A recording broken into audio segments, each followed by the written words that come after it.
नमस्कार, मैं हूं रमेश भट्ट। आप देख रहे हैं देवभूमि डायलॉग और देवभूमि डायलॉग में आज हम बात करेंगे उत्तराखंड के सामने जो आएंगी आर्थिक चुनौतियां। दरअसल एक ऐसा प्रदेश जिसके पास बहुत से संसाधन नहीं है, लेकिन उसके बाद भी वो राज्य आगे बढ़ रहा था, लेकिन अचानक कोरोना संक्रमण ने उस राज्य की भी रफ्तार थाम ली है। और जो भी क्षेत्र हैं, चाहे वो प्राथमिक क्षेत्र है, चाहे वो सेकेंडरी सेक्टर है, चाहे वो टर्शियरी सेक्टर है, हर कोई आज राहत के लिए सरकार की ओर देख रहा है। खासकर बैक टू बैक यानी लगातार 2 साल हमारा टूरिज्म का कारोबार ठप रहा है।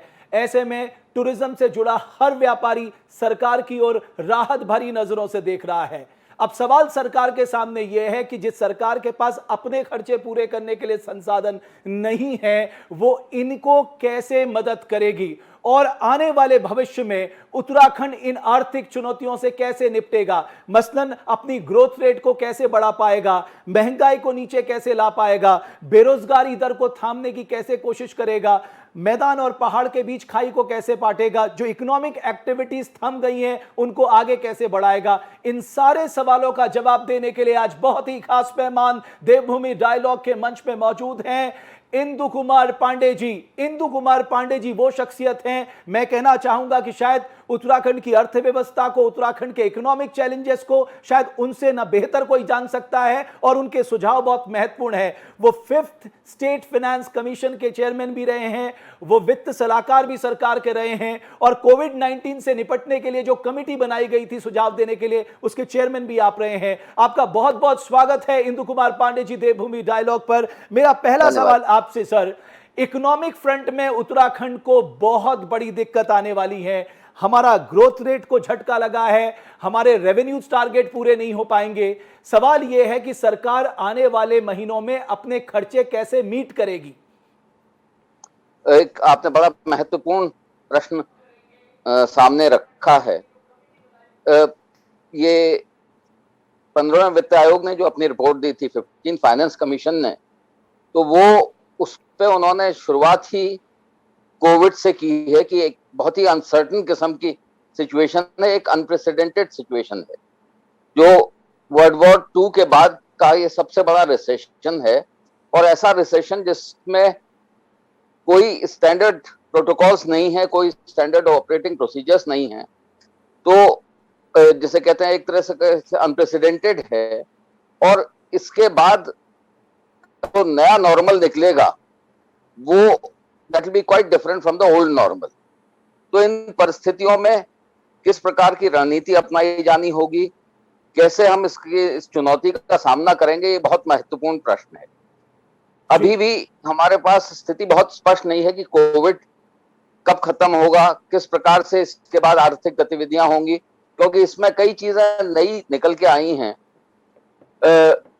एक आइडिया ऑफ सोशल डिस्टेंसिंग, साथ साथ और इकोनॉमिक फ्रंट में जैसे हम कहते हैं सप्लाई और डिमांड सप्लाई दोनों में डिस्ट्रप्शंस हुए हैं, तो वो तो एक इकोनॉमिक एस्पेक्ट है, इसके सोशल एस्पेक्ट्स हैं। इसके तो हमको इसमें सोचना पड़ेगा short term measures, medium term and a long term perspective, कि किस प्रकार से ये आर्थिक गतिविधियों को प्रभावित करेगा, कैसे लोगों में सोशल डिस्टेंसिंग का, इन माइग्रेशन आउट माइग्रेशन का से ये कैसे प्रभावित होगा, कौन से क्षेत्र ऐसे हैं, कौन से सेक्टर्स ऐसे हैं जहां इसका ज्यादा प्रभाव होगा। नाउ आजकल हम बात कर रहे हैं एक मतलब कोविड से पहले उस बात की शुरुआत हुई थी गिग इकोनॉमी की। ठीक, जीआईजी इकोनॉमी में हम ये कहते थे कि साहब वर्क फ्रॉम होम और individual contract system, contractual labour, contractual services की बात हो रही थी, ओला, उबेर, ये ट्रांसपोर्टेशन सर्विसेज, उसके बाद home delivery of food.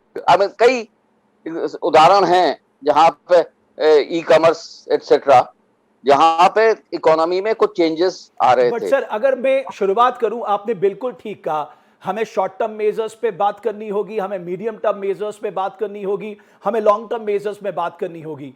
Sir अगर मैं शॉर्ट टर्म मेजर की बात करूं, आज हर कोई व्यापारी, हर कोई एंटरप्रेन्योर, हर कोई एमएसएमई, हर कोई पर्यटक से जुड़ा व्यापारी वर्किंग कैपिटल उसके पास कहां से आएगी? उसके लिए सबसे बड़ा चैलेंज ये होगा कि वो वर्किंग कैपिटल का कहां से इंतजाम करेगा पोस्ट कोविड स्थिति में। ये एक बहुत बड़ी समस्या है। और इसमें जब शुरू में हम फर्स्ट वेव ऑफ कोविड के बाद जब हम उसके रिकमेंडेशंस फाइनल कर रहे थे, उस वक्त बैंक से भी डिस्कशन हुआ था, नाबार्ड से भी डिस्कशन हुआ था और डिफरेंट इंस्टीट्यूशन से। I think banks will have to take a call because उनके भी अपने कुछ समस्याएं हैं, क्योंकि किस सीमा तक वो क्रेडिट लिमिट एक्सटेंड कर सकते हैं, कितना सपोर्ट कर सकते हैं, क्योंकि ये एक बहुत कठिन समस्या है। जैसे स्पेशली जो हमारा ये टर्शियरी सेक्टर है सर्विसेज का या टूरिज्म का सेक्टर है, क्योंकि टूरिज्म सेक्टर से ट्रांसपोर्ट रिलेटेड है, होटल्स रेस्टोरेंट्स रिलेटेड हैं और कई गाइड्स हैं, तमाम और सर्विसेज जो हैं वो रिलेटेड हैं। एंड इट्स अ ग्रेट, और उसके साथ रोजगार बहुत जोड़ा हुआ है। तो और यहाँ पे हमारा जो टूरिज्म है वो by and large seasonal tourism है। तो इससे अगर वो सीजन मिस हो जाता है तो वो एक समस्या जो स्पेशली जो एंटरप्राइज है वो एमएसएमई सेक्टर, उसमें वर्किंग कैपिटल की बहुत बड़ी समस्या आएगी। इसमें तो सरकार को विचार करना पड़ेगा बैंक्स के साथ और क्रेडिट इंस्टीट्यूशंस के साथ बैठ के कि किस प्रकार से उनकी जो एप्रीहेंशंस है उनका भी ख्याल रखा जाए कि ताकि कल को वो बैड डेट्स ना हो और साथ साथ इकोनॉमिक एक्टिविटी भी चलती रहे। तो ये पांडे साहब, मैं अगर एक बात करूं, देखिए अब ये हम सरकार के पर्सपेक्टिव से देखें, सरकार के रेवेन्यू टारगेट्स पूरे नहीं होंगे क्योंकि इकोनॉमिक एक्टिविटीज बहुत हद तक ठप पड़ी हुई है। साथ ही साथ अगर आप सेंट्रल की बात करें, क्योंकि हमें सेंट्रल से 41% शेयर मिलता है, वो भी उतना ही मिलेगा जितना केंद्र सरकार के पास आएगा। तीसरा, अगर हम जीएसटी की बात करें जो हमारा सबसे बड़ा कंपोनेंट है स्टेट के रेवेन्यू का, और दूसरा जो कंपोनेंट है वो है आपका वैट या जो हम टैक्स लगाते हैं पेट्रोल और डीजल में, और तीसरा अगर हम बात करें हमारा लिकर से आ जाता है थोड़ा, फिर रेवेन्यू स्टैम्प से आ जाता। आप ये देखिए ये इकोनॉमिक एक्टिविटीज कुल मिला के इन पूरे महीनों में एक तरह से रुकी हुई है। तो एक तो राज्य के टारगेट पूरे नहीं हो पाएंगे, दूसरा केंद्र से उतनी ज्यादा मदद नहीं मिल पाएगी क्योंकि केंद्र सरकार खुद अपनी चुनौती से निपट रही है। ऐसे में राज्य सरकार के पास, सर आपका अनुभव क्या कहता है, राज्य सरकार किस रास्ते जाए? क्योंकि आप मार्केट से भी कितना लेंगे? अगर आप 4.5% भी अपनी जीडीपी का मार्केट से लेते हैं, जो कि आपने केंद्र सरकार ने आपको कहा है आप ले सकते हैं इस मुश्किल वक्त में, लेकिन उससे भी आपके खर्चे पूरे नहीं होते। नहीं, और वो वापस भी करना है। ये भी हमको सोचना है कि दैट इज अ लोन, तो डेट लायबिलिटी एक सीमा के बियॉन्ड जाती है, तो उसके बाद वो उसको जब वापस करेंगे तो डेट सर्विसिंग का एक जो समस्या आएगी वो भी देखना पड़ेगा, और उस पर जो फर्दर इंटरेस्ट लायबिलिटी बढ़ेगी। तो इसमें हमको ये सोचना पड़ेगा कि जब भी हम इकोनॉमी के पॉइंट ऑफ व्यू से बात करते हैं या बजटिंग के पॉइंट ऑफ व्यू से, बिकॉज एनुअल बजटिंग के हिसाब से बात करते हैं, तो एक तो उसका रिसोर्स साइड है, रिसीट साइड है, और दूसरा है एक्सपेंडिचर साइड। बिल्कुल, एक्सपेंडिचर में जो कमिटेड एक्सपेंडिचर है उसमें तो कमी की गुंजाइश नहीं होती है, क्योंकि आपको जो कमिटेड एक्सपेंडिचर है, इंटरेस्ट लायबिलिटी है, वो मीट करनी है आपको। वो 66% है सर, अगर टोटल बजट अमाउंट का आप देखेंगे, that is there about 66%। So there you have very little choice. Now what actually happens is कि जो हमारा कैपिटल एक्सपेंडिचर है वो गिरने लगता है, क्योंकि वही सफर करता है कि जो हमारा इन्वेस्टमेंट है वो इन्वेस्टमेंट कम हो जाता है, और इन्वेस्टमेंट कम होता है तो उसका सीधा असर ग्रोथ पे पड़ता है। तो ग्रोथ रेट पे उसका सीधा असर पड़ता है, क्योंकि कैपिटल इन्वेस्टमेंट कम होगा तो रिटर्न्स ऑटोमेटिकली, एसेट क्रिएशन कम होगा। लेकिन कुछ चीजें ऐसी हैं जिसको I think what we have to really concentrate is better governance. And एक बार 12th फाइनेंस कमीशन ने एक ऑब्जर्वेशन किया था कि साहब डीपनिंग ऑफ इंस्टीट्यूशंस हमको करना पड़ेगा in order to achieve expenditure efficiency. काफी अरसे से इस बारे में बात हो रही है, बल्कि जब तत्कालीन प्रधानमंत्री जी राजीव गांधी जी ने कहा था कि 100 रुपए में से केवल 16 रुपया जाके अल्टीमेटली लगता है, और बीच का वो 80 रुपए से ज्यादा कहीं ना कहीं इधर उधर गायब हो जाता है। आई मीन दैट पिल्फरेज कह लीजिए, जो भी, whatever that be, there has to be a keen attention on that, and by measures of social auditing or effective monitoring, that becomes very very important, ताकि जो भी रुपया आप खर्च करें उसका आपको रिटर्न्स मिलें। राजस्थान ने एक सिस्टम शुरू किया था, कमिटमेंट कंट्रोल सिस्टम फाइनेंस में। होता क्या है कि on political grounds we make all kinds of commitment. Uttarakhand में आज 100 से ज्यादा डिग्री कॉलेज, जबकि एक जमाने में, जब मुझे याद है, जब मैं पढ़ता था, नैनीताल में पढ़ता था डीएसबी कॉलेज में, पूरे उत्तर प्रदेश में केवल 2 सरकारी डिग्री कॉलेजेस थे। एक नैनीताल में था, एक ज्ञानपुर में था, उसके बाद शायद तीसरा रामपुर में बना। आज उत्तराखंड, अकेले उत्तराखंड में 100 से ज्यादा degree colleges, which is totally unsustainable. यानी ठीक है, हमने कॉलेजेस खोल दें, हम हर गली कूचे में खोल देंगे, लेकिन न बिल्डिंग्स होंगी, न टीचर्स होंगे, न कोई क्वालिटी ऑफ एजुकेशन पे वो रहेगा। अब ऐसे कई एग्जाम्पल हैं। फॉर एग्जाम्पल जो बिल्कुल आपने सही कहा सर, जैसे मैं कहूंगा आपने बिल्कुल एक अच्छा एग्जाम्पल दिया जिसको हम कह सकते हैं साहब ये फिर नॉन परफॉर्मिंग एसेट्स बन जाएंगे। बट सर अभी जो मैं समझता हूं, क्या उत्तराखंड के पास वो बेस्ट ब्रेन्स हैं आपके अनुभव से सर, जो उत्तराखंड को इस मुश्किल घड़ी से बाहर निकाल पाएंगे, या उत्तराखंड के पास वो पॉलिटिकल क्लास है जो इस मुश्किल समय में ब्यूरोक्रेसी को गाइड कर सकता है कि देखिए आप इन क्षेत्रों में काम करिए, तब जाके हम धीरे धीरे यहां से बाहर निकलेंगे? क्योंकि आपको अपनी ग्रोथ को वापस लाना होगा, और ग्रोथ को वापस लाने के लिए सर एकमात्र रास्ता है, दैट इज पब्लिक एक्सपेंडिचर। क्योंकि प्राइवेट अभी ना खर्च करेगा ना इन्वेस्टमेंट करेगा सर, नहीं आएगा। बिल्कुल। तो वो पब्लिक एक्सपेंडिचर में ही, पब्लिक एक्सपेंडिचर के वो जो कंस्ट्रेंट्स हैं। दूसरी जो एक हमारी स्टेट की एक समस्या है, शुरू से रही है, हालांकि हमारा स्टेट बनने के बाद जो रिकॉर्ड कह लें हम, वो इम्प्रेसिव था आंकड़ों में, इस सेंस में कि हमारा ग्रोथ रेट काफी अच्छा रहा शुरू के वर्षों में। उसके 2 कारण थे। पहला ये कि हमने एक नैरो बेस से शुरू किया था, और with closer monitoring, with increased assistance, वो हमारा ग्रोथ रेट इंप्रूव किया, क्योंकि हमारा इन्वेस्टमेंट बढ़ गया, प्लान साइज धीरे धीरे बढ़ा, बिकॉज स्टेट को स्पेशल असिस्टेंस मिली। 14th फाइनेंस कमीशन के बाद उसमें एक ठहराव आ गया, क्योंकि वहां पे जितनी ये प्लानिंग कमीशन की असिस्टेंस थी, plan assistance, normal assistance, central assistance, special assistance, वो एडिशनल असिस्टेंस, वो सब खत्म हो गई। करीबन 3 से 4 हजार करोड़ रुपए का जो मिलता था वो बंद हो गया, और हमको कोई रेवेन्यू डेफिसिट ग्रांट भी नहीं मिली। तो वो फेज एक ऐसा रहा जहां पे स्टेट का जो एक ठहराव आ गया। अच्छा, दूसरा, इंडस्ट्री शुरू में जो सेटअप हुई थी वो कंसेशनल इंडस्ट्रियल पैकेज में, उसकी वजह से हमारे रेवेन्यूज इंप्रूव कर रहे थे काफी, स्पेशली वैट में परफॉर्मेंस वाज वेरी गुड। जब 2017 में जीएसटी लगा जी, तो हमारे रेवेन्यूज में एक शॉर्टफॉल हुआ, तो काफी सब्सटेंशियल शॉर्टफॉल हुआ। तो उसके बाद से हमारा ग्रोथ रेट कम हुआ है, और जो हमारा साइमल्टेनियसली जो एक इंडस्ट्रियल क्लाइमेट बनी थी बिकॉज ऑफ सीआईपी, वो धीरे धीरे वियर ऑफ कर रही है। एक तो सर, लेकिन पांडे साहब, हमने तो सुना था कि इन्वेस्टर समिट के बाद नियर अबाउट 20,000 करोड़ रुपया आया है, हालांकि वो एक्सपेंशन में आया है। अब तक केवल 40 to 45,000 करोड़ का इन्वेस्टमेंट उत्तराखंड में आया है, और इस इन्वेस्टर समिट के बाद नियर अबाउट 20,000 करोड़ रुपीस सरकार के पास, मतलब इन्वेस्टमेंट के रूप में आया है। अगर सर ये जी उसमें प्रॉब्लम ये है ना कि in the GST is basically destination based tax. Agree sir.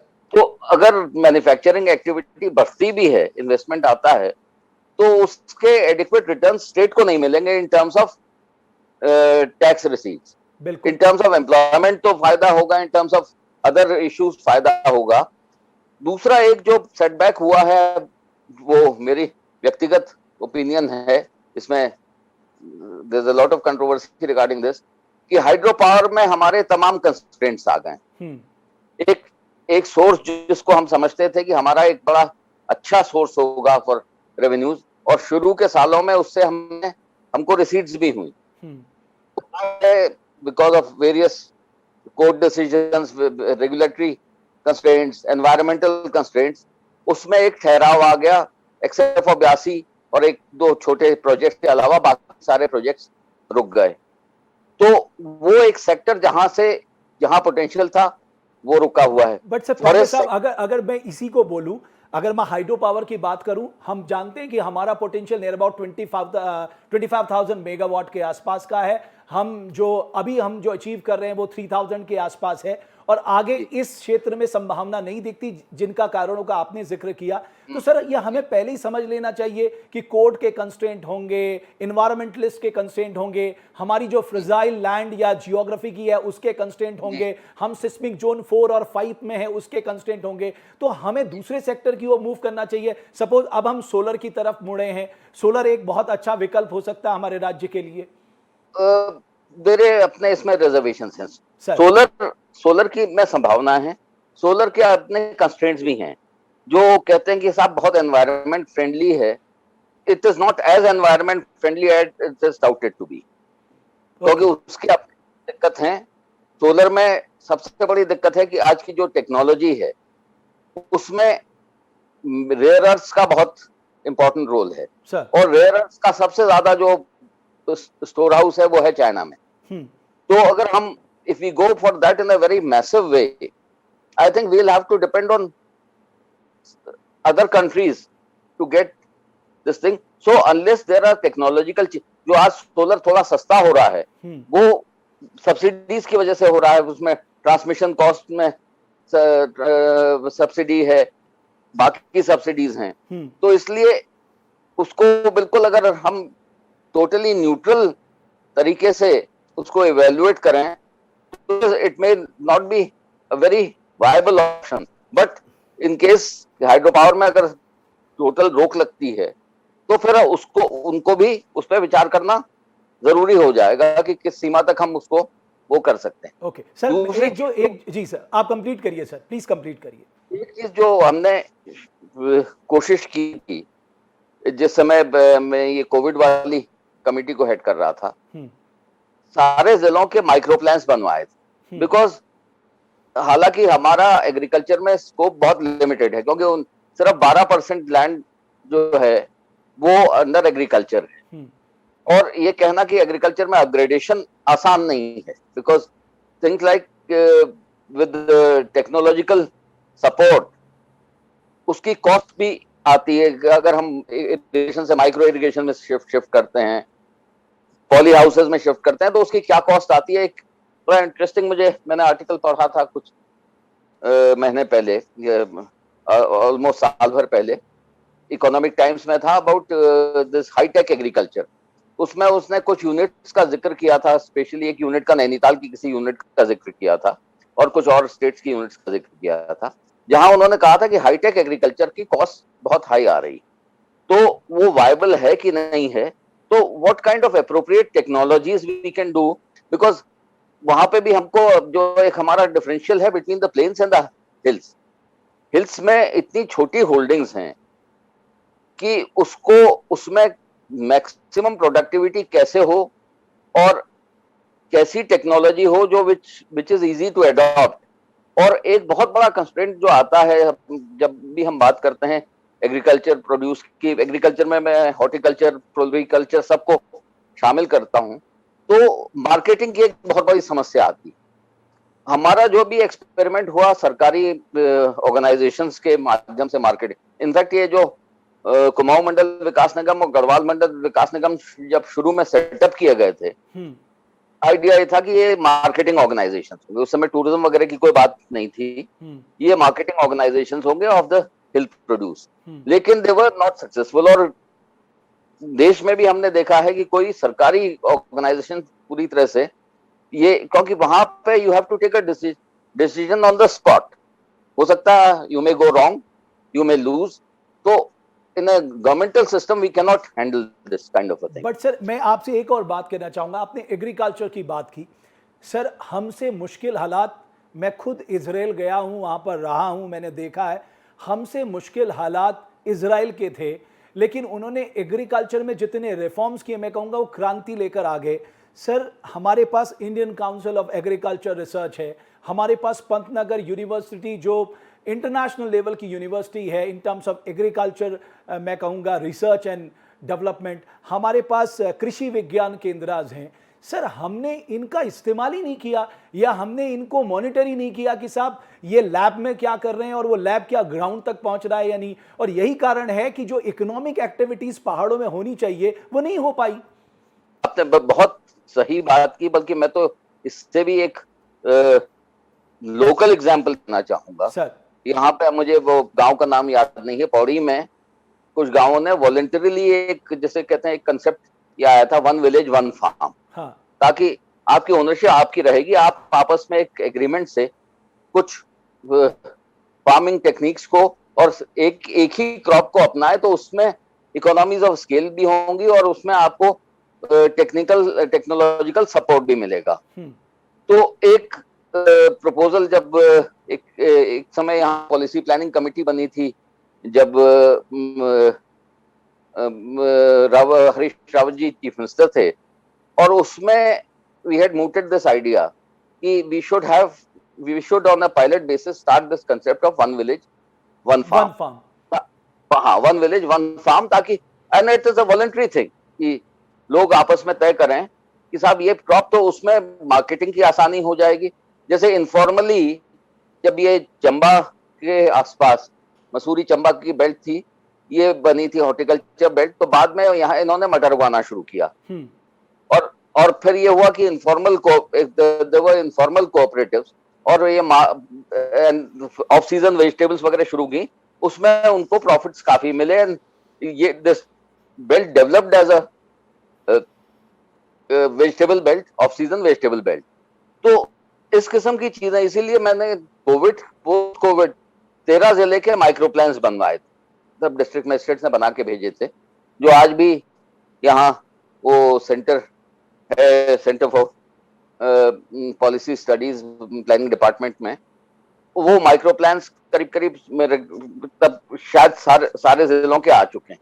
अब हमको उसमें से ये देखना पड़ेगा कि डुएबल कौन सा है, प्रैक्टिकेबल कौन सा है, और किस सीमा तक हम उसको। मैं सर एक ऐड करना चाहता हूं। सर, हमारी पंचायत में नियर अबाउट 80% जो हमारे जो सभापति हैं और जो बाकी लोग हैं, जो चुने हुए प्रतिनिधि हैं, उनकी जो बहुत ही यंग हैं, उनकी उम्र मैं समझता हूँ 40-35 साल से कम उम्र की है।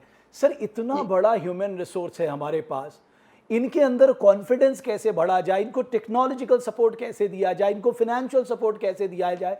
आई एंटायरली एग्री विद यू। एक जो बहुत, ये भी मेरी व्यक्तिगत राय है सर, एक जो बहुत बड़ा झटका हमको पहुंचा है कि जब प्लानिंग कमीशन एबॉलिश हुआ और it was replaced by NITI Aayog, तो ये समझा गया कि प्लानिंग को भी हमने एक तरह से तिलांजलि दे दी, जबकि in the absence of a planning commission, a machine, an institution, planning becomes much more important, specially state level पे। Absolutely. और उसमें हमको न केवल फाइनेंशियल रिसोर्सेज की बात करनी पड़ेगी, हमको फाइनेंशियल रिसोर्सेज, कौन से नेचुरल रिसोर्सेज हैं जो हम टैप कर सकते हैं विदाउट एनी एनवायरमेंटल कंस्ट्रेंट्स, और तीसरा जो आपने कहा ह्यूमन रिसोर्स की, इसको एक लॉन्ग टर्म, क्योंकि हम 2030 का विजन 2030 की बात करते हैं, but that document then has to be related to the ground realities, और एक्चुअल में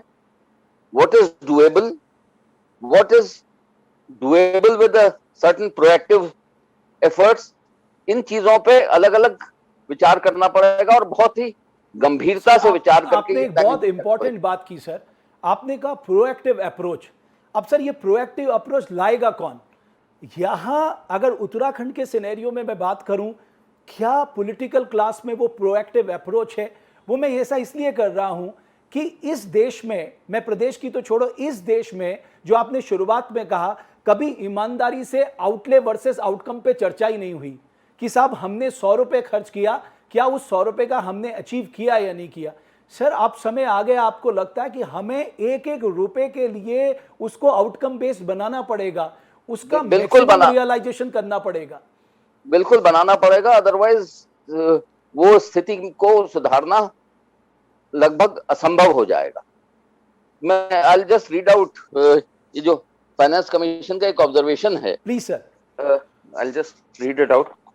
ये कोविड क्राइसिस के बारे में कहते हैं कि the global economy is facing the most unprecedented shock in post-war history. Some compared it with the global financial crisis or the 1918 Spanish flu pandemic. बाद में कहते हैं the crisis has real and psychological dimensions that feed on and amplify each other. The fear of such a virulent virus and the elemental uncertainty about social contact were not prevalent during any previous recession. So the IMF projects global gross domestic product to contract by 4.4% in 2020. This is certainly the deepest recession since at least World War II, and in some ways the most complex, with both short and long-term effects that differ across economic sectors. Massive policy support has helped sow the seeds for global recovery, but we can certainly expect further surprises. And we are also still in the stabilization phase. The key risk to global recovery is the continued rise in globally confirmed cases of COVID, with new surges and outbreaks in several parts of the world.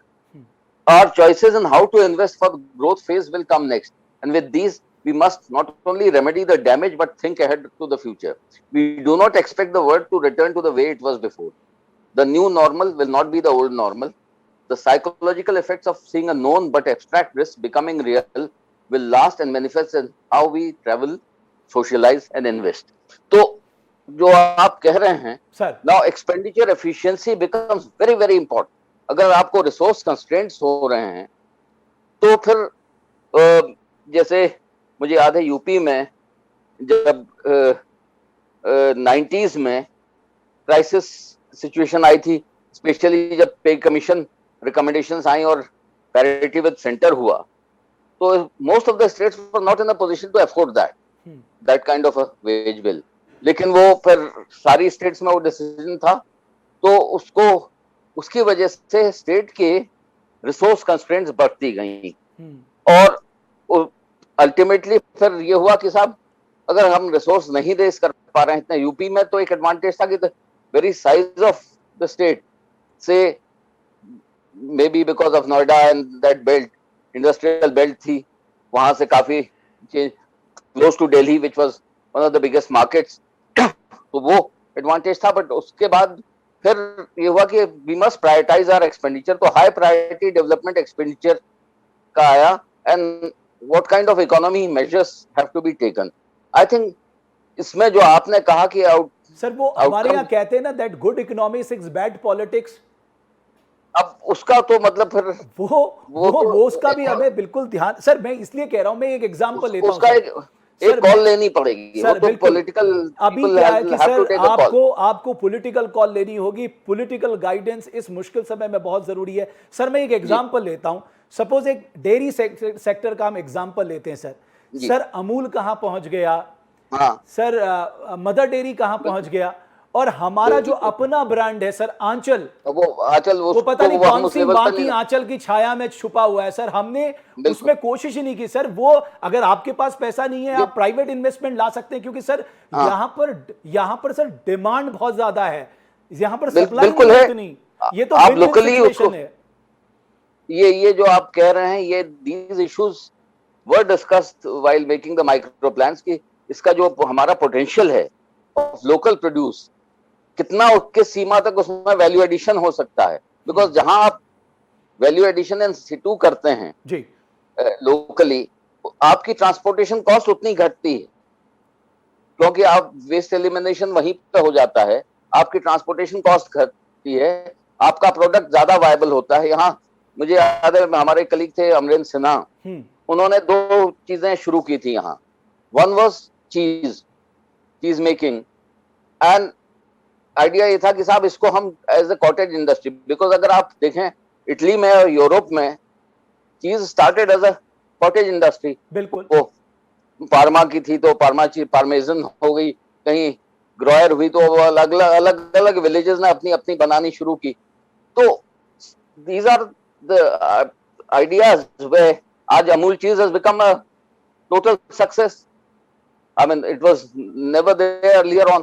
तो product diversification और किस सीमा तक हो सकता है, क्या आपके नीश products हैं, तो उसमें इसमें and we should not be afraid of engaging people, professional people to help us in planning these things. Because कुछ चीजों पे जो हम इंसिस्ट करते हैं, अब फिर मैंने कहा ये व्यक्तिगत विचार है, अगर हम ये एक्सपेक्ट करें कि हिल्स में कोई मेजर इंडस्ट्री आएगी, वो नहीं आएगी, वो कभी नहीं आएगी सर.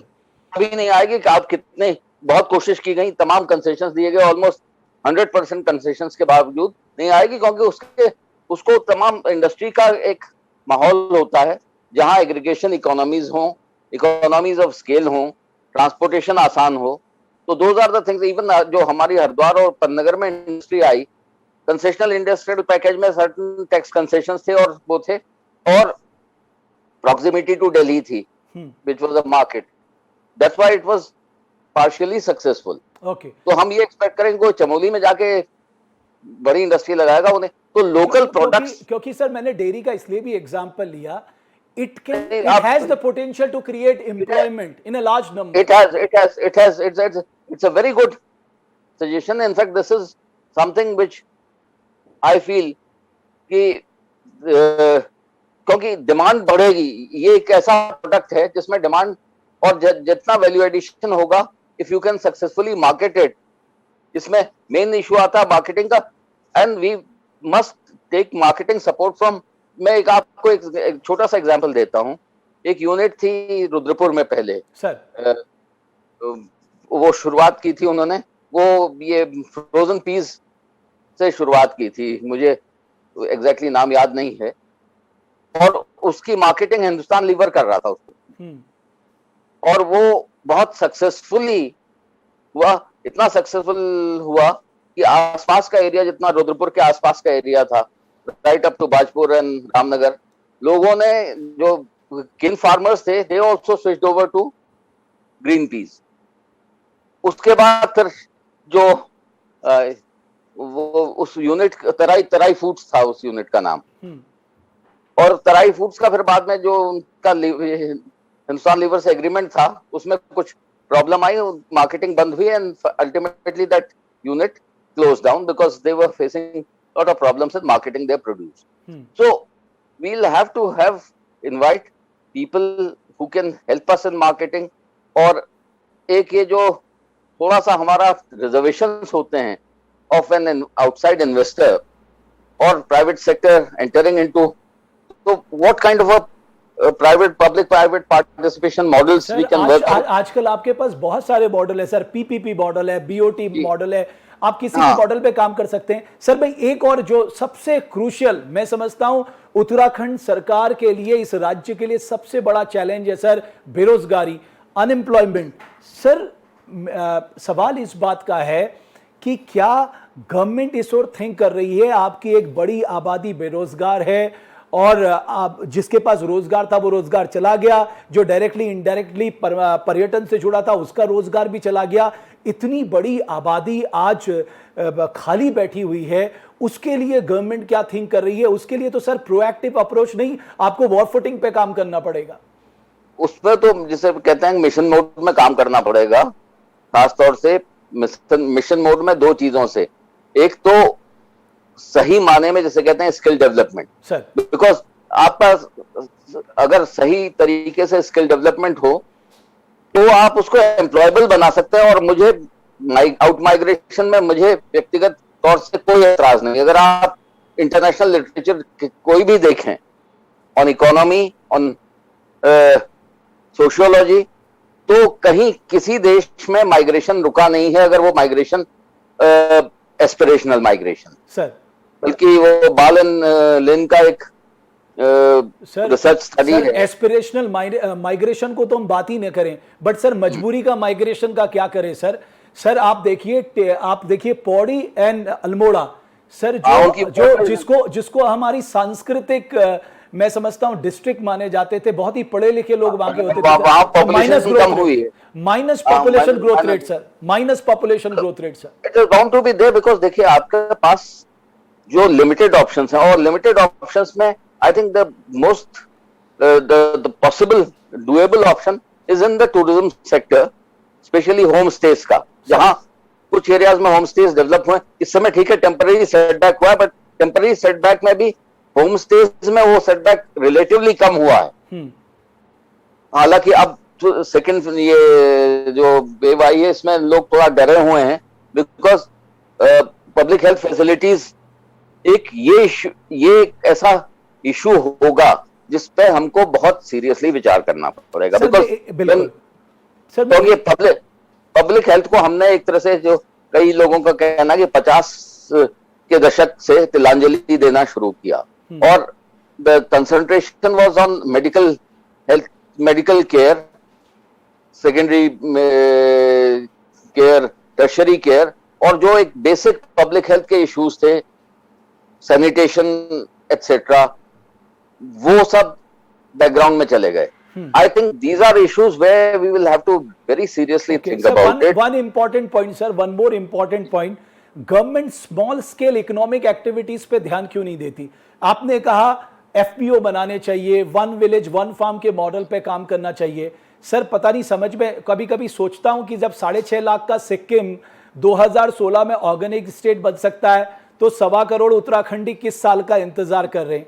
सर मैं कभी कभी सोचता हूं कि पहाड़ों में, मैं मानता हूं कि वहां पर कंस्ट्रेंट्स ज्यादा है, लेकिन उसके बाद अपॉर्चुनिटीज भी हैं, बट हम क्या उन अपॉर्चुनिटीज को टैप कर पाए हैं? सर एक छोटी सी बात जरूर पूछना चाहूंगा, बिकॉज आप प्रशासनिक बहुत दक्ष ऑफिसर रहे हैं। सर हमारी पॉलिटिकल क्लास को जितना ब्यूरोक्रेसी समझाती है वो उसी में संतुष्ट हो जाते हैं। सवाल ये है कि आप उनसे क्वेश्चन करके वो बेस्ट डिसीजन क्यों नहीं करवाते जो आम पब्लिक के बिल्कुल हित में हो? जैसे मैं सर एक एग्जांपल देता हूं सर, हमारे पास नेचर डेस्टिनेशन है सर, हमारे पास वाइल्ड लाइफ डेस्टिनेशन है, हमारे पास वेलनेस डेस्टिनेशन है, हमारे पास योगा डेस्टिनेशन है, हमारे पास एडवेंचर डेस्टिनेशन है, और भी नाना प्रकार के डेस्टिनेशन है। But sir when it's come to tourism and its potential, हम बहुत पीछे हैं बाकी राज्यों के मुकाबले। ऐसा क्यों आपको लगता है सर, हम पीछे क्यों हैं? I think we have not been able to project ourselves that way. शुरुआत के दिन में ये चीज हुई थी। At one time शुरू में स्टेट को बुके स्टेट लोगों ने कहा, बर्लिन जो फेयर था और तमाम जितने इंटरनेशनल टूरिज्म फेयर थे, वहां पे we had been able to establish a name for ours. It needs generating some hype also. I mean publicity hype जरूरी है, और साथ साथ साइमल्टेनियसली हमको फैसिलिटीज का अपग्रेडेशन भी उतना ही जरूरी है। आई मीन दोनों चीजें हैं कि एक तरफ से, और somehow हम जो एक हमें reservations about the private sector हैं, अब उससे उभर के आना पड़ेगा। we'll have to, there has to be a greater partnership and with greater trust, because कई मामले में मैंने देखा है कि वो कंस्ट्रेंट्स इतने होते हैं, इतने वन में कॉल इट। मैं आपको दो छोटे एग्जांपल दे सकता हूं sir. Suppose in mining and liquor, आप इसको ये नहीं कह सकते कि साहब माइनिंग भी खराब है, लिकर भी खराब है, क्योंकि बहुत बड़ा पैसा रेवेन्यू आपको आता है। अब सपोज एक नया प्रोफेशनल बच्चा माइनिंग में आना चाहता है विद इट्स प्रोफेशनल थॉट, लेकिन उसे डर लगता है सर, उसे लगता है कि मुझे भी माइनिंग माफिया कहेंगे, या कोई लिकर सेक्टर में आना चाहता है उसे वो कहेगा कि मुझे भी लिकर माफिया कहेंगे। यू नो ये मेंटालिटी को कैसे बदला जाए? अब ये बड़ा मुश्किल है। जो आपने कहा, मुझे बड़ा, जब स्टेट बन रहा था तो एक किसी न्यूज़पेपर कॉरेस्पॉन्डेंट ने मुझसे पूछा था कि साहब हमारे पास पैसा बाद में कहां से आ सकता है? तो मैंने कहा कि हमारे जो पोटेंशियल है हाइड्रो, एक तो उस समय ये 2000 की बात कर रहा हूं मैं कि हाइड्रो पावर में है। दूसरा मैंने कहा कि साहब ये जो माइनर मिनरल्स हैं, रेता बजरी है, इसमें there is a lot of pilferage in that, then there's a lot of, उसने कहा नहीं ये तो वो माइनिंग का पैसा तो ये तो वो वैसा पैसा है, आई मीन टेंटेड मनी होगा। मैंने कहा ये इसमें टेंटेड मनी कहाँ की बात कहाँ आती? अब it's a natural resource, of course उसमें एनवायरमेंटल जो इश्यूज हैं उनको we have to fully address that. We have to see that there is no over exploitation resources, जिसे कहते हैं सर।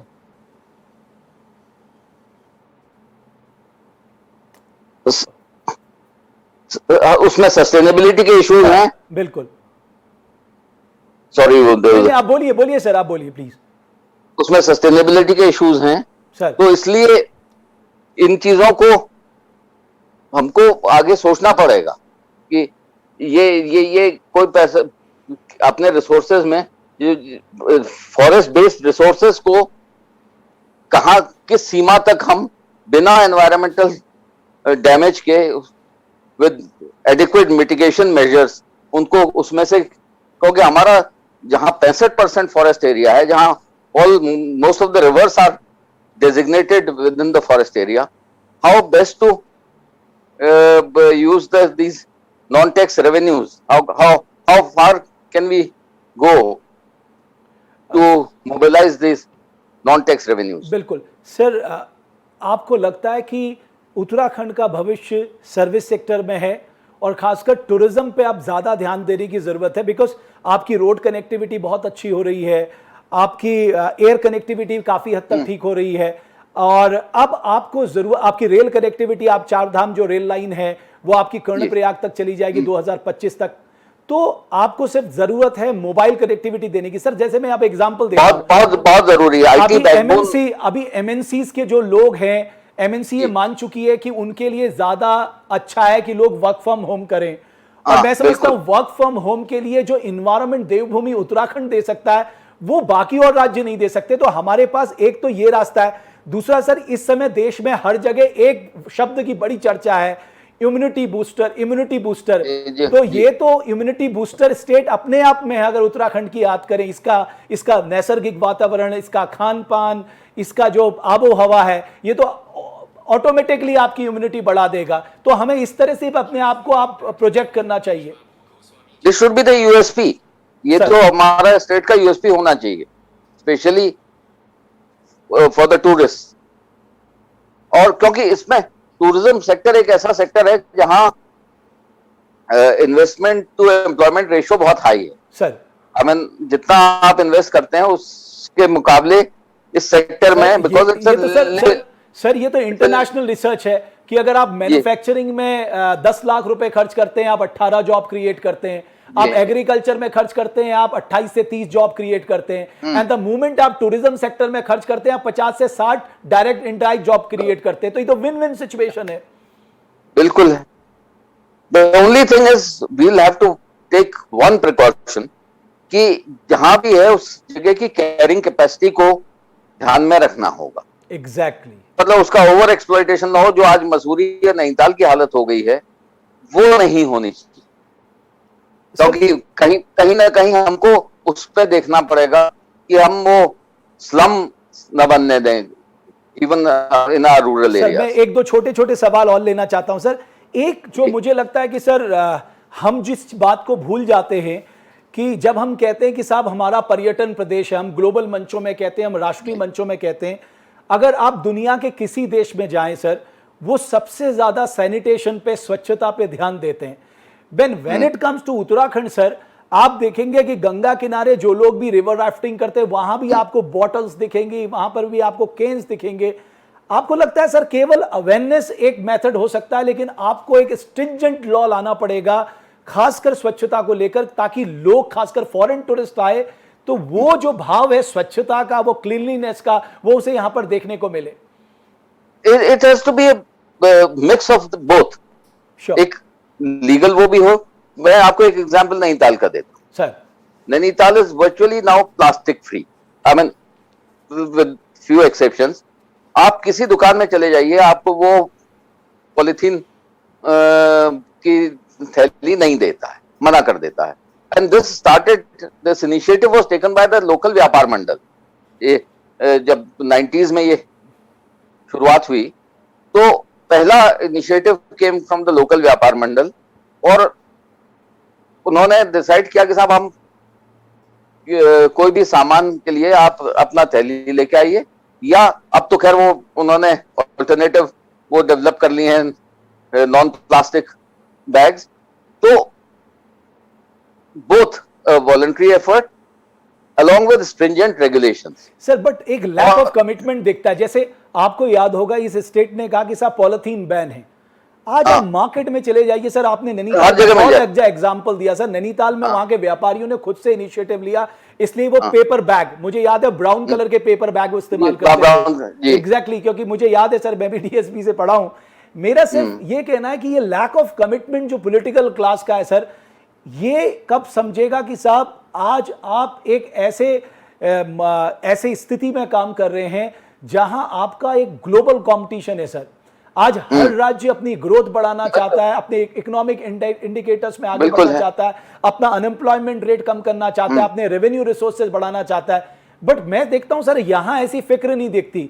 यहां तो मन में यह है कि अगर कमी पेशी होगी तो बाजार से ले लेंगे, क्या फर्क पड़ता है। नहीं, वो बाजार का तो वो एक लिमिटेड है ना, और वो जो भी उधार है वो तो कभी ना कभी चुकाना पड़ेगा। बट सर तो आप होता है सर, एक और बात सर, अगर आप बाजार से नहीं भी लेते हैं तो आपका जो कैपिटल एक्सपेंडिचर बहुत ही इंपॉर्टेंट है, जो एसेट क्रिएशन के लिए है, आप उसका बजट काट देंगे अपनी कमिटेड लायबिलिटीज पूरी करने के लिए। वो वही होता है जो फिस्कल डेफिसिट की जो समस्या है।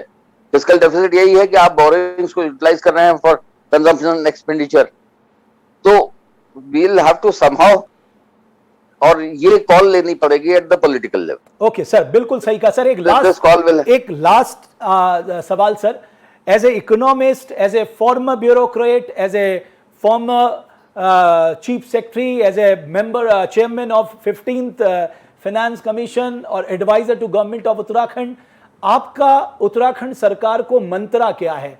वो कौन सा मंत्रा आपका है जिसको मान के सरकार को आगे बढ़ना चाहिए? देखिए, कई चीजें हैं। जैसे मैंने शुरू में कहा कि raising resources by increase of taxes बड़ा मुश्किल है, क्योंकि वो पॉलिटिकली हमेशा उसमें कंस्ट्रेंट्स होते हैं।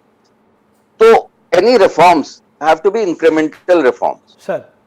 अच्छा, और दूसरा, जो आप वेरियस ऑल्टरनेटिव्स हैं of resource raising and expenditure control, उसमें एक एलिमेंट ऑफ प्रैक्टिकलिटी को हमको ध्यान में रखना पड़ेगा। बिकॉज अगर हम ये कहें कि साहब बिल्कुल जो इकोनॉमिक्स के सिद्धांत हैं उनको 100% 100% पालन किया जाए, वो कोई पॉलिटिकल गवर्नमेंट नहीं अफोर्ड कर सकती। Specially now this is going to be an election year. But yet there are certain things, improvement in governance, उसमें कोई पैसा नहीं लगता एक्स्ट्रा। आई मीन, और क्लोजर मॉनिटरिंग ऑफ प्रोजेक्ट्स, ताकि आपकी कॉस्ट ओवररन्स, टाइम ओवररन्स कम हो, उसमें कोई एक्स्ट्रा पैसा नहीं लगता। Those are things which are doable. Government को आपने जो कहा प्रायोरिटाइज करना पड़ेगा। सपोज गवर्नमेंट का काम गेस्ट हाउस चलाना नहीं है सर, गवर्नमेंट का काम है health and better education quality देना। अब हो क्या रहा है सर, आप केवीएमएम, जीएमवीएन और तीसरा वो फॉरेस्ट गेस्ट हाउस, आपके पास इतनी अच्छी प्रॉपर्टीज है, प्राइम लोकेशन प्रॉपर्टीज है, मालूम नहीं आप किसका इंतजार कर रहे हैं सर। आपने देखा होगा केंद्र के बजट में एक एसेट सेल्स का बहुत बड़ा बात कही गई बजट में, तो हम उत्तराखंड उस पर क्यों नहीं कहा सकता? It can be a good source of revenue also for the government. It can be बिल्कुल, definitely. I mean, we will have to start thinking differently. Exactly. We will have to start thinking differently and see कि कहां पे political constraints ऐसे हैं कि जो नहीं हो सकता, या कौन सा ऐसा है कि जिसको हम over a medium term, because ultimately वो एक इनकी I think जो एक किताब है जियान ड्रीजन, ये जो हमारे इकोनॉमिस्ट थे, उन्होंने कहा कि साहब द थिंग इज कि if you want to bring in reforms you have to educate first. Educate, और उन्होंने डॉक्टर अंबेडकर को कोट किया था कि educate, organise and then agitate. तो I mean collect all the information, और ये नहीं है कि पब्लिक को भी अगर आप इन्फॉर्म करेंगे और उनके साथ एक if there is a constant dialogue, what we call the participative process in planning, I think किसी न किसी तरीके से उसको institutionalize करके with a better awareness, the more we make it a participative process, उसमें दो advantage होते हैं। एक तो आपको feedback मिलता है। Exactly. The problem with I have been in the bureaucracy and now I am out of it. I can see the things from both Both sides of the counter. Sir participation का तो माहौल ही नहीं मिलता sir. अगर आप देखेंगे सरकार कहती है कि साहब ये पॉलिसी बना लीजिए। अब मैं आपको एक एग्जांपल देता हूं सर, मैं किसी को क्रिटिसाइज नहीं कर रहा हूं। हमने एक मुख्यमंत्री स्वरोजगार योजना शुरू की गई। अब हुआ क्या, हमने प्रधानमंत्री पीएमईजीपी से उसको कॉपी कर लिया सर। तो हमें ये देखना होगा कि उत्तराखंड को कैसे पॉलिसी चाहिए। You have to localize everything. Exactly, sir, आपको लोकलाइज करना पड़ेगा सर। आपको ये सोचना पड़ेगा कि मेरे पहाड़ के लोगों को किस तरह से मैं मदद कर सकता हूं। एक अरुण मायरा साहब थे, प्लानिंग कमीशन के मेंबर भी रहे। बिल्कुल, वो कहते थे लोकलाइज एंड देन लेटरलाइज। तो पहले तो आप जो भी चीज है उसको लोकल कंटेक्स्ट में देखें कि वो कितना इफेक्टिवली आप उसको लागू कर सकते हैं, कितनी एफिशिएंसी के साथ लागू कर सकते हैं। हम एफिशिएंसी की बात करते हैं। अब एफिशिएंसी गेन्स के लिए कोई एक्स्ट्रा पैसा नहीं लगता है, तो how can we go in for efficiency gains within the same investment. जैसे आपने कहा, जिक्र किया कि हमको आउटकम्स के बारे में, आउटकम्स को लिंक करना पड़ेगा विद द इनपुट, तो उसमें कोई एक्स्ट्रा पैसा लगने की बात नहीं। It's only an effort, extra effort. Extra effort जो है उससे gains are much more substantial than what we otherwise have. Okay, तो थैंक यू इंदु कुमार पांडे साहब, बहुत बहुत धन्यवाद। इतने महत्वपूर्ण विषय में मैं समझता हूं उत्तराखंड के सामने आज सबसे बड़ा मुद्दा है अपनी आर्थिक चुनौतियों से उत्तराखंड कैसे निपटेगा, कैसे बाहर निकलेगा, कैसे आगे बढ़ेगा। एक तरफ बेरोजगारी की चुनौती है, दूसरी तरफ अपने रेवेन्यू टारगेट्स कैसे पूरे करेगा, तीसरी तरफ हर क्षेत्र, चाहे वो प्राइमरी सेक्टर हो, चाहे वो सेकेंडरी सेक्टर हो, चाहे वो टर्शरी सेक्टर हो, सरकार की ओर नजर लगाए बैठा है कि सरकार कोई राहत देगी। और चौथा, क्योंकि इलेक्शनिंग ईयर है, सरकार के पास बहुत ज्यादा विकल्प नहीं होंगे। और ऐसे में अगर आपको ग्रोथ आगे बढ़ानी है, आपको पब्लिक एक्सपेंडिचर बढ़ाना होगा, लेकिन पब्लिक एक्सपेंडिचर सरकार कहां से बढ़ाएगी। कुल मिलाकर सरकार के सामने एक बहुत बड़ी आर्थिक चुनौती खड़ी है। जाहिर है जब चुनौती खड़ी है तो सरकार के पास संभावनाएं भी हैं। अब देखना यह है सरकार उन संभावनाओं को कैसे तराशती है और उन पे आगे चलकर एक आत्मनिर्भर उत्तराखंड का निर्माण करती है। इस पे सबसे बड़ी बात ध्यान रखने की यह है कि बेरोजगारी अपने चरम पर है, चाहे वो मैदान में हो, चाहे वो पहाड़ पे हो। बड़े पैमाने पे जो बेरोजगार हैं वो सरकार की ओर ताक रहे हैं कि सरकार उन्हें स्वरोजगार या रोजगार कैसे देगी। बहुत बहुत धन्यवाद। लेकिन इस वादे के साथ हम उत्तराखंड के इकोनॉमिक इश्यूज में सेक्टर वाइज भी चर्चा करेंगे, ताकि आपको पता लगे उत्तराखंड की अर्थव्यवस्था में या जो कृषि का क्षेत्र है, चाहे वो टूरिज्म का क्षेत्र है, चाहे वो फॉरेस्ट का क्षेत्र है, चाहे वो इंडस्ट्री का क्षेत्र है, इन सब पर सरकार की क्या नीतियां हैं और सरकार क्या कुछ कर रही है। बहुत बहुत धन्यवाद देवभूमि डायलॉग की इस पेशकश को देखने के लिए। Thank you.